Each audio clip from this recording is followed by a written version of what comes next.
Hello students, आप सभी का स्वागत है आज का हमारा टॉपिक पर। आज हम बात करेंगे कि partial pivoting with Gaussian elimination method को यूज करके हम कोई भी लीनियर इक्वेशंस को कैसे सॉल्व करेंगे। ठीक है, तो मैं स्टेप बाय स्टेप आपको अच्छे से समझाने की कोशिश करता हूँ। तो हमारे वीडियो में आगे बढ़ते हैं। हमारे पास एक क्वेश्चन है। क्वेश्चन में क्या लिखा हुआ है कि solve the following equations by using partial pivoting Gaussian elimination method. तो हम फर्स्ट स्टेप वही है, गॉसियन एलिमिनेशन मेथड और पार्शियल पिवोटिंग में एक दो अंतर है, सिर्फ स्मॉल पॉइंट्स मैं अभी बताऊंगा। मैं स्टेप बाय स्टेप करूंगा और आपको समझ में आ जाएगा। ठीक है, तो हम फर्स्ट स्टेप में क्या करेंगे कि इस इक्वेशंस को हम मैट्रिक्स के फॉर्म में लिखेंगे। तो मैट्रिक्स फॉर्म में जब हम लिखेंगे तो इसका क्या होगा, हम कोफिशिएंट को लिखेंगे। तो 2x1 का कोफिशिएंट कितना है, वो 2 है, x2 का 1, x3 का 1 और x1 का 4, x2 का -6 और x3 नहीं है तो क्या है 0। x1 का क्या है -2, x2 का क्या है 7 और x3 का कितना है 2 और राइट हैंड साइड में क्या है 9, ऐसे है। ठीक है, तो अब हम क्या करेंगे कि हमारा जो कॉलम है, हम कॉलम में देखेंगे। कॉलम क्या होता है कि इसको हम कॉलम कहते हैं। ये C1 है, ये C2 है, ये C3 है। तो हम कॉलम 1 में देखेंगे। तो इसमें देखेंगे कि सबसे बड़ा नंबर कौन है, ग्रेटेस्ट नंबर कौन है, 4 है। तो हमारा पाइवट इक्वेशन कौन होगा, ए होगा। ठीक है, तो ये हमारा पाइवट इक्वेशन है, इसको मैं ए से डिनोट करूँगा। ठीक है, तो अभी हमारे पास ये पाइवट इक्वेशन हमको पता चल गया है, क्योंकि जो भी फर्स्ट कॉलम का हाईएस्ट और ग्रेटेस्ट नंबर होगा उसी को हम पाइवट इक्वेशन कहेंगे। ठीक है, तो हमारा अब हम क्या करेंगे, ये हमारा रो 1 है, ये रो 2 है, रो 3 है। तो हम क्या करेंगे, जो हाईएस्ट एलिमेंट दे रहा है जो कॉलम, जो उस रो को, इस रो को हम टॉप में शिफ्ट करेंगे। ठीक है, टॉप में शिफ्ट करना है। सिंपली वही है कि हमको ग्रेटेस्ट जो हाईएस्ट एलिमेंट का रो है उसको टॉप में शिफ्ट करना है। अब मैं क्या करूँगा, R1 जो टॉप वाला है उसमें मैं R2 को शिफ्ट करूँगा और R2 एक्सचेंज करूँगा R1 और R2 को। ठीक है, तो R1 और R2 को एक्सचेंज क्यों किया, क्योंकि R2 में सबसे हाईएस्ट ग्रेटेस्ट नंबर है, तो उसको हमको क्या करना है, सबसे ऊपर रखना है।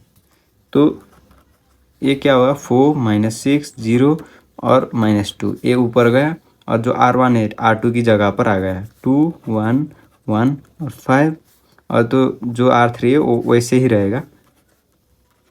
ठीक है, तो मैं ऐसे एक्सचेंज कर दिया R1 और R2 को। उसके बाद वही है, गॉस एलिमिनेशन मेथड का प्रोसेस सेम है, सिर्फ यही आपको ध्यान में रखना है कि जो पाइवट एलिमेंट, पाइवट इक्वेशन आपको फाइंड करना है, उसका जो ग्रेटेस्ट नंबर दे रहा है उसी को हम पाइवट इक्वेशन कहेंगे, उसको आपको ऊपर रखना है टॉप में, और जो कम दे रहे हैं वो नीचे होगा। ठीक है, तो उसके बाद सेम है प्रोसेस। अब मैं क्या करूँगा, इन तीनों को 0 सेट करूँगा, इन तीनों को। गॉस एलिमिनेशन मेथड में भी यही करते थे। ठीक है, तो इन तीनों को 0 करने के लिए मैं R2 को क्या करूँगा, 2 माइनस R1 करूँगा, और जो R3 को 0 करने के लिए मैं क्या करूँगा, 2R3 प्लस R1 कर दूँगा।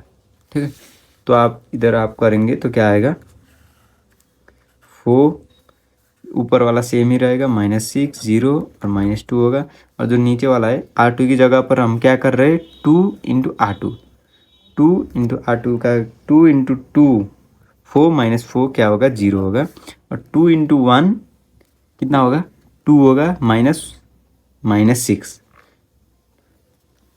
2 इंटू R2 क्या है, 1 है, माइनस R1 क्या है, 6 है, -6 है, तो 2 + 6 = 8 आ गया। ऐसे ही आपको क्या करना है, वैल्यू पुट करना है, और R3 की जगह पर भी वही करना है। 2 इंटू R3 कितना है, -2 into 2, 2 into R3, 2 into R3 plus R1 क्या है, 4 है, = -4 + 4 क्या है, 0 आएगा, 0। ये भी 0 सेट हो गया। उसके बाद आपको वैसे ही करना है, इधर 7 और 2 का क्या होगा, 2 इंटू 2 4 प्लस 0 = 4 नहीं होगा, और इधर क्या है 16 होगा। उसके बाद आपको फिर से इसको भी ज़ीरो करना है, ठीक है। तो इसको ज़ीरो करने के लिए मैं क्या करूँगा कि R3 को मैं R3 माइनस R2 कर दूँगा, क्योंकि R2 को माइनस करूँगा तो 8 माइनस 8 क्या होगा, 0 होगा। तो R1 क्या है, सेम ही रहेगा, और R3 R2 भी सेम ही रहेगा, और जो R3 होगा वो क्या है, 0 R3 माइनस R2 करूँगा R3 की जगह पर। तो मीनिंग क्या है कि R3 0 माइनस 0 क्या होगा, 0 होगा, और R2 क्या है, R3 क्या होगा, 8 माइनस 8 कितना होगा, 0 होगा, 4 माइनस 2 कितना होगा, 2 होगा, 16 माइनस 12 कितना होगा, 4 होगा।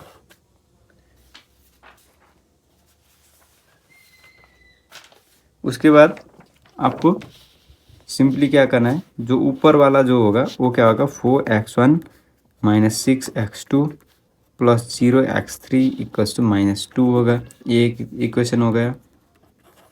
और दूसरा इक्वेशन क्या है, 8x2 plus 2x3 equals to 12 होगा। ये इक्वेशन सेकंड हो गया। और ये क्या होगा, 2x3 इक्वल्स टू 4 हो गया। इक्वेशन थर्ड हो गया। अब हम क्या करेंगे, इससे हमारा x3 का वैल्यू आ गया, 2 इधर जाएगा तो 4/2 होगा, 4/2 होगा, और इसका वैल्यू 2 आ गया। x3 का वैल्यू 2 आ गया। अगर हम x3 को वैल्यू इक्वेशन सेकंड में पुट करेंगे तो क्या होगा, 8x2 plus 2 into 2 equals to 12 होगा, और 8x2 इक्वल्स टू 12 माइनस 4 होगा इक्वल्स टू 8। देयरफॉर x2 का वैल्यू भी 1 आ गया, ठीक है। तो उसके बाद आपको इक्वेशन आई में पुट करना है। इक्वेशन आई में पुट करेंगे x2 और x3 का वैल्यू, तो उधर से क्या होगा, 4x1 माइनस 6, x2 का वैल्यू कितना है, 1 है, तो 1 प्लस x3 का वैल्यू 0 इंटू 2 है, तो वो 0 ही होगा। मैंने ऐसे ही आपको समझाने के लिए लिखा था। तो इधर से 4x1 इक्वल्स टू -2, ये उधर जाएगा राइट हैंड साइड में, तो +6 होगा।